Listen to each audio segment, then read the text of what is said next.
Santet Banten lagi jadi trending topik gara-gara kongres luar biasa Demokrat nih Sobat Fancy. Nah, ternyata selain santet Banten, di Indonesia ada banyak suku dan daerah yang punya dukun dengan kekuatan mistis. Di mana aja nih? Lalu, di mana letak santet terkejam dan santet terkuat di Indonesia? Simak YouTube Travel Fancy terus ya.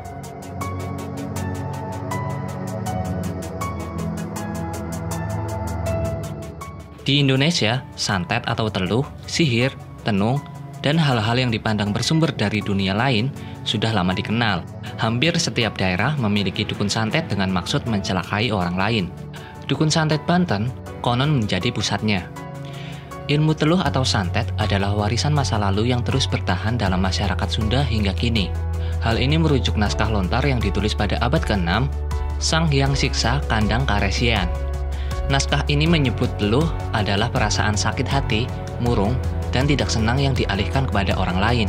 Praktek ilmu santet atau teluh di wilayah Banten sudah dihayati dari masa ke masa sejak zaman Banten lama atau sebelum masuknya Islam. Namun praktek ini menjadi lebih menonjol justru setelah Islam dianut oleh penduduk Banten. Ini disebabkan pada masa Hindu dan Buddha, unsur-unsur praktik magis terlihat samar dan bercampur baur dengan unsur kepercayaan animisme dinamisme. Menurut keyakinan penduduk Banten, terdapat bermacam ilmu teluh berdasarkan caranya. Teluh angin, teluh banyu, teluh geni, dan teluh pangjarahan. Dua yang pertama mengirim benda-benda seperti jarum, paku, dan beling lewat angin dan air. Waduh, kok serem nih? Awas, jangan macam-macam dengan bangsa Indonesia. Karena setiap suku di bangsa ini punya dukun santet sakti yang konon sangat mengerikan. Meski sudah berada di zaman modern, tetapi ilmu mistis seperti santet Banten kabarnya masih kerap dipakai seseorang untuk mencapai tujuan. Seperti mencari rezeki, pengobatan, minta jodoh, hingga untuk membunuh. Nah, di Indonesia ada suku-suku yang dipercaya memiliki ilmu mistik yang mengerikan.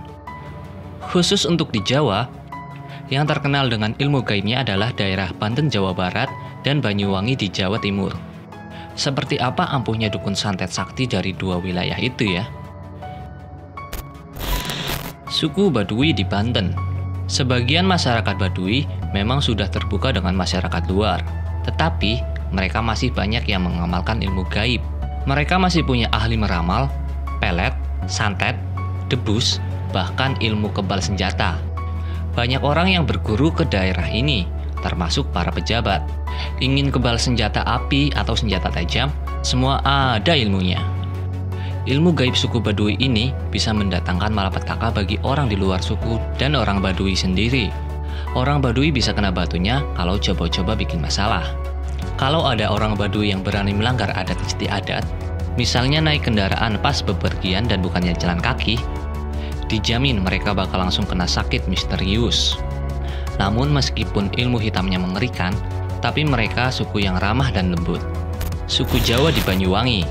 Ilmu gaib santet dari Banyuwangi ini juga sangat terkenal. Dukun-dukun santet itu bisa mengirim paku, sendok, jarum, dan sejenisnya ke perut seseorang. Entah bagaimana cara mereka mengirimnya, tetapi kerap terjadi kasus seperti itu. Saat ada orang sakit tak sembuh-sembuh, ternyata diketahui di perutnya ada paku. Konon, ada jenis-jenis santet. Santet hitam untuk balas dendam agar musuh meninggal. Ada pula santet merah untuk balas dendam, tapi nggak sampai bikin orang tewas. Santet kuning untuk menjadikan orang lain jadi suka. Dan santet putih buat ngelancarin usaha.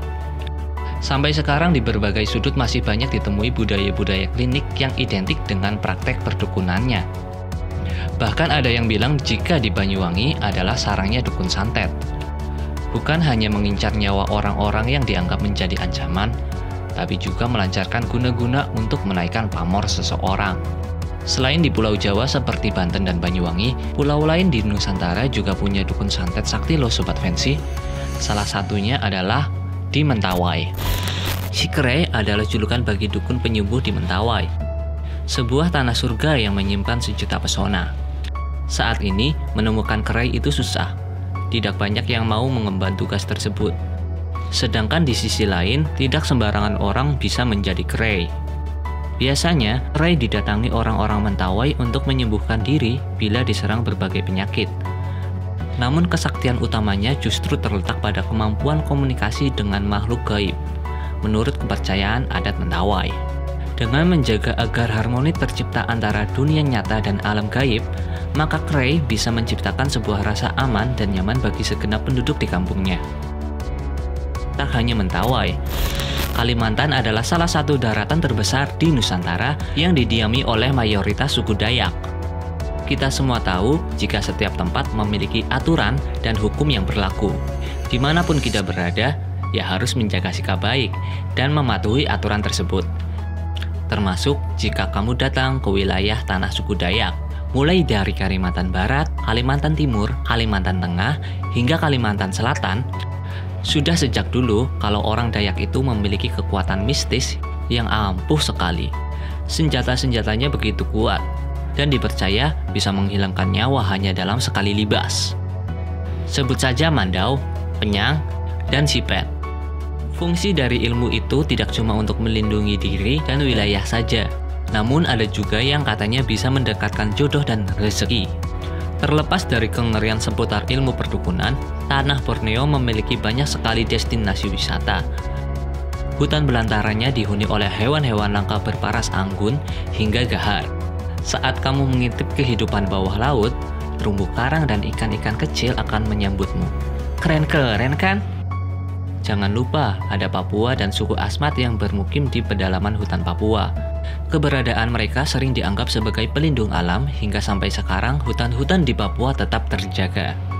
Salah satu yang membuat suku Asmat begitu gahar adalah kemampuan sihir yang digunakan untuk menangkal pihak-pihak yang ingin berbuat kerusakan di tanah moyang mereka.